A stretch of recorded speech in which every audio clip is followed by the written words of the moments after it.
Une étape clé dans l'opérationnalisation de la Banque confédérale pour l'investissement et le développement est franchie ce 28 janvier à Bamako. La première réunion du conseil d'administration de la BCID AES ouvre ses portes en affichant ses ambitions, celle de doter l'AES d'un bras financier pour garantir sa souveraineté économique et financer ses projets structurants. Alouseni Touré de l'ORTM pour le compte-rendu.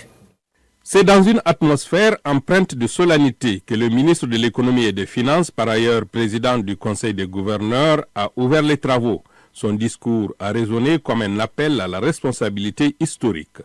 Pour le ministre, la création de la BCID AES répond à une urgence triple: garantir la souveraineté financière de l'espace AES, mobiliser l'épargne pour financer les infrastructures stratégiques et soutenir un développement local en phase avec les réalités sahéliennes. Cette rencontre est un moment fondateur dans la vie de notre institution.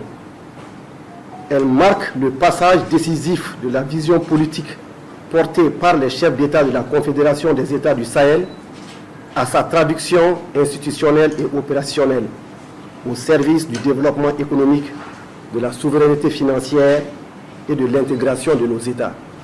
La création de la BCID AES répond à une exigence claire: doter l'espace AES d'un outil financier et propre, capable de mobiliser l'épargne, d'orienter le financement vers les secteurs productifs, les infrastructures stratégiques et les projets ou programmes structurants, tout en tenant compte de nos réalités économiques et sociales. S'adressant directement aux nouveaux administrateurs, le ministre Sanou a souligné que le conseil d'administration doit être le pilier central de l'institution. Il a exigé une gestion rigoureuse et transparente, alignée sur les meilleures pratiques bancaires internationales, tout en préservant l'esprit de solidarité propre à la Confédération. En tant que conseil des gouverneurs, nous avons la responsabilité de garantir la stabilité institutionnelle de la banque, la solidité de son cadre de gouvernance, la cohérence de ses orientations stratégiques avec les objectifs de développement de l'AES. Le conseil d'administration, dont les travaux s'ouvrent aujourd'hui, occupe à cet égard une place centrale.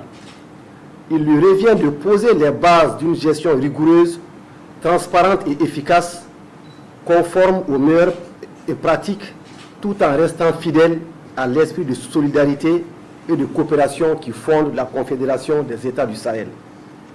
Le président de la BCID AES a précisé les contours de cette phase de démarrage. Loin d'être une simple réunion de formalité, ce premier conseil s'attaque au fondement même de la banque.